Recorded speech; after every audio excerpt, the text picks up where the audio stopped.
Hi friends, share market में जो quarterly results आते हैं उन पे आपकी नजर एज एन इन्वेस्टर हमेशा रहनी चाहिए। और क्वार्टर 3 के रिजल्ट्स दोस्तों कंपनियों के इन दिनों में आ रहे हैं, लेकिन आपकी खास नजर रहनी चाहिए स्ट्रेस्ड कंपनीज पे, यानी जो कंपनियां बुरे दौर से गुजर चुकी है या गुजर रही है, क्योंकि दोस्तों उन्हीं में हमें अंडर वैल्यूड स्टॉक्स ढूंढने का मौका मिलता है। आज एक ऐसी स्ट्रेस्ड कंपनी के बारे में बात करेंगे जिसका नाम है दोस्तों यस बैंक। तो इसके क्वार्टर 3 के रिजल्ट्स को एनालाइज करेंगे और देखेंगे कि फ्यूचर में ये किस प्रकार के रिटर्न्स अपने को दे सकती है। तो वीडियो बहुत इंपॉर्टेंट है, इंफॉर्मेटिव है, इसलिए पूरा जरूर देखिए वीडियो को। और अभी से दोस्तों वीडियो को लाइक करके, अगर पहली बार आए तो चैनल सब्सक्राइब करिए, बेल आइकन ऑन करिए। और दोस्तों शुरू करते हैं यस बैंक का एनालिसिस।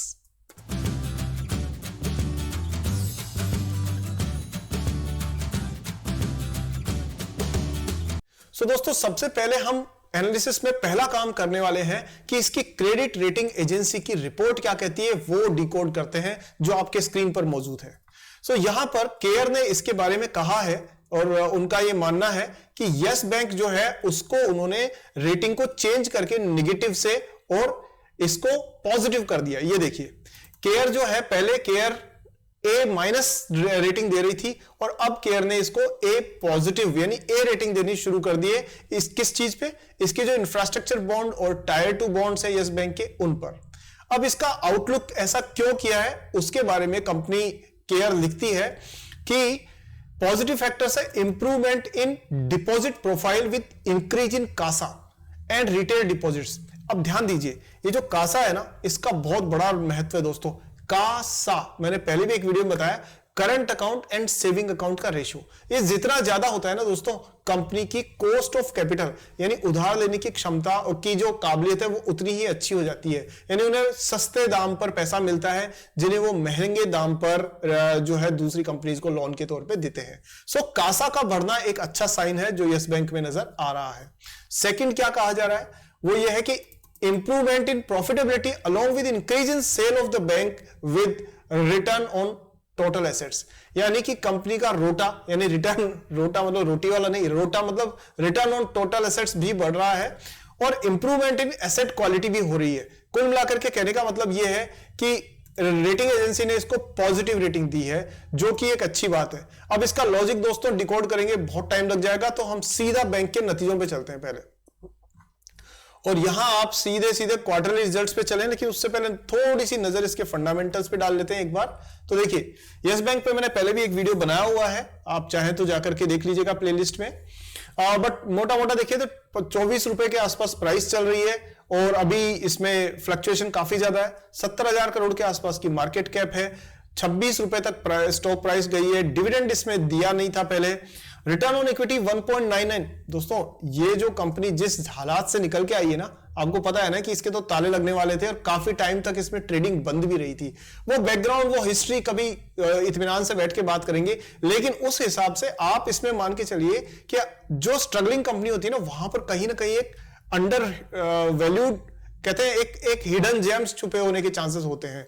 क्योंकि दोस्तों अगर आप मान लीजिए एलएनटी में जाएंगे या आईसीआईसीआई बैंक में इन्वेस्ट करेंगे या स्टेट बैंक ऑफ इंडिया में या इन्फोसिस में, वहां ऑलरेडी प्राइसेस इतनी ज्यादा हो चुकी है कि वहां आपको कितना रिटर्न मिलेगा। लेकिन अगर आप मेहनती हैं और सही स्टॉक्स को ढूंढ लें थोड़ी मेहनत करके, तो शायद 10 में से 7 स्टॉक आपके चल जाए, आप पता नहीं कितना मुनाफा कमा सकते हो।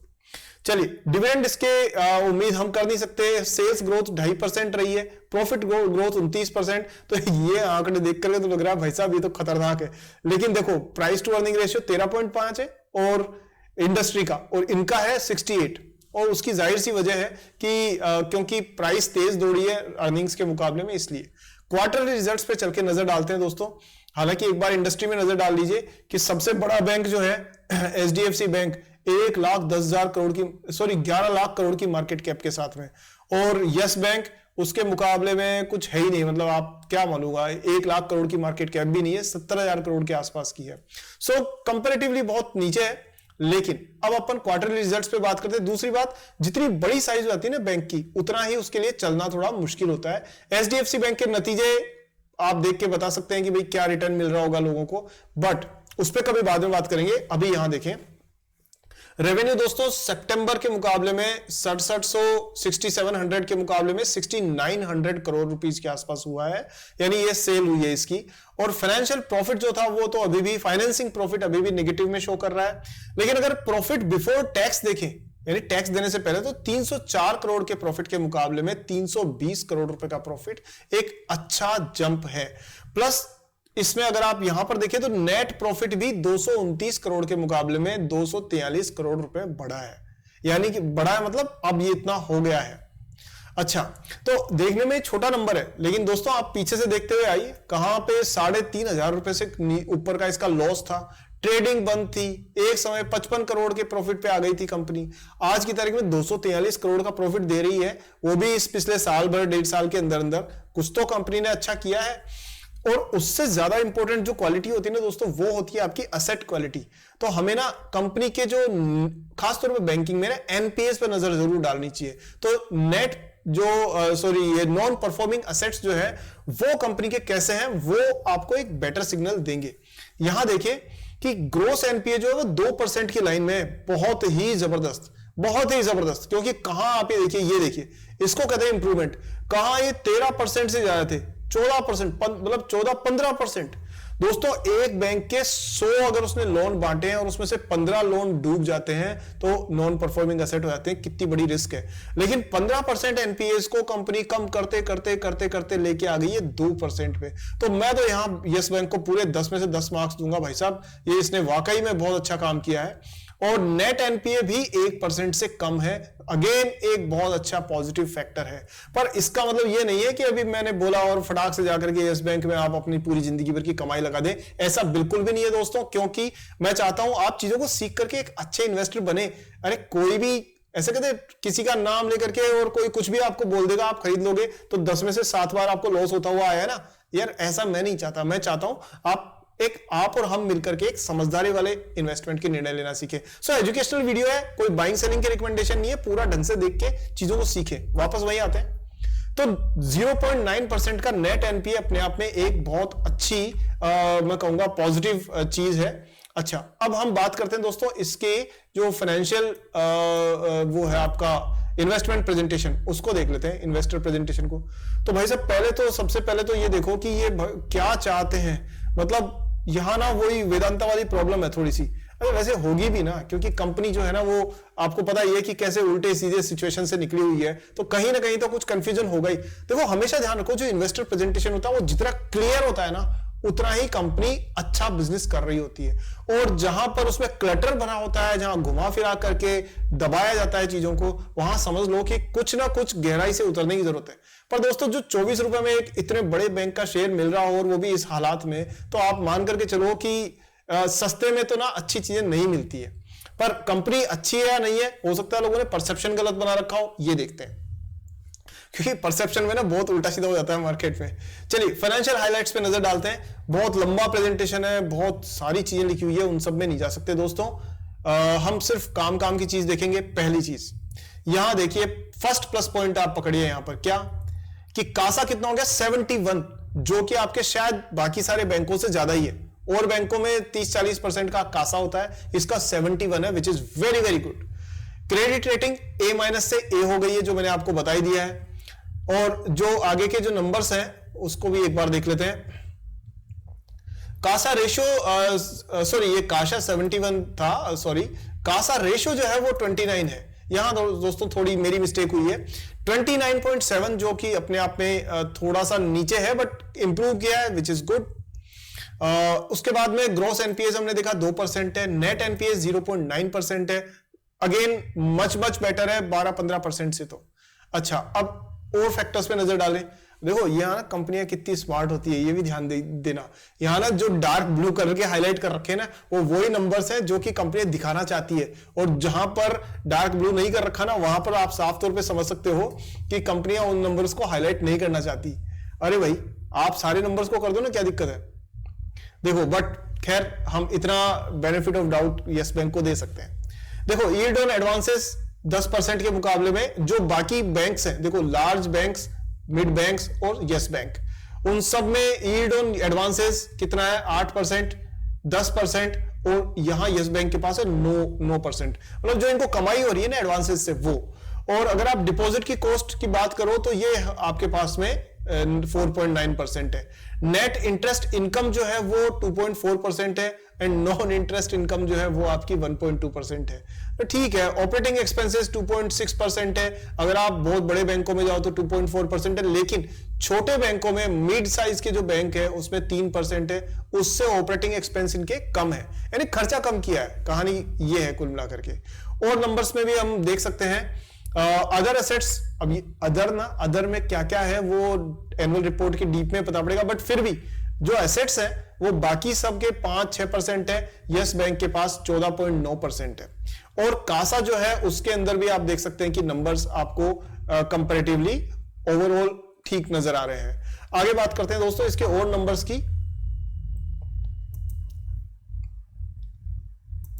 तो देखिए यहां ये इसके बाकी के नंबर्स हैं। देखिए यहां आप देख सकते हो कि ये जो higher share of return on assets ये बढ़ता हुआ जा रहा है आपका। इनमें ना मैं काम की चीज बताता हूं, अदरवाइज आप फंस जाओगे इसमें। हम एक इंपॉर्टेंट स्लाइड पे चलते हैं, अदरवाइज बहुत लंबा प्रेजेंटेशन बनाते हैं दोस्तों ये लोग। पता नहीं है स्कूल में भी बड़ी बड़ी कॉपियां भरते होंगे एग्जाम के अंदर, मेरे को ऐसा लगता है 4-4 5-5 सप्लीमेंट्री शीट लेते होंगे। खैर यहां देखें हम, ये इंपॉर्टेंट है आपका कि नॉन इंटरेस्ट इनकम और इंटरेस्ट इनकम। तो इंटरेस्ट इनकम के अलावा भी जो कंपनी के जो अलग अलग फायदे वो है सेगमेंट्स, वहां से देखिए 17% सीएजीआर की ट्रैक्शन है और 30% सीएजीआर की ट्रैक्शन यहां, और ये किस में, कोर फीस में, अदर इनकम के अंदर। और अगर आप बात करें ट्रांजैक्शनल फ्लोज के अंदर तो 9.9% की ग्रोथ नजर आ रही है। आगे हम बात करें वो ठीक है, मतलब आप इसको ज्यादा बड़ा कुछ नहीं मान सकते। हम सीधा इंपॉर्टेंट चीज पे चलते हैं। सॉरी दोस्तों ये सारा स्किप करना पड़ रहा है, अदरवाइज वीडियो हो जाएगा घंटों का, कई सारे घंटे का, इसलिए मैं शॉर्ट में आपके लिए वीडियो काम की चीज दिखा रहा हूं। ये इंटरेस्टिंग है और बहुत ही इंपॉर्टेंट स्लाइड है, इस पे आपकी नजर जरूर होनी चाहिए। तो देखिए यहां ना हम एक एक चीज देखेंगे।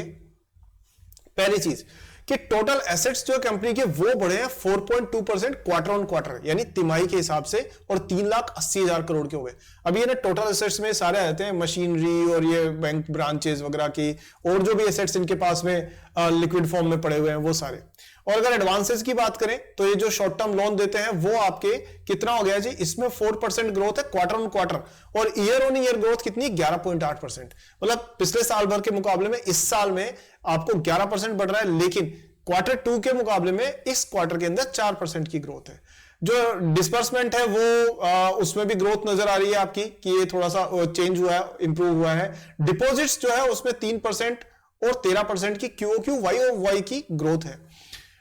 जो सीडी रेशियो है वो आपका ठीक है। एडवांस मिक्सेस, इंपॉर्टेंट बात करें ये वाला इंपॉर्टेंट है।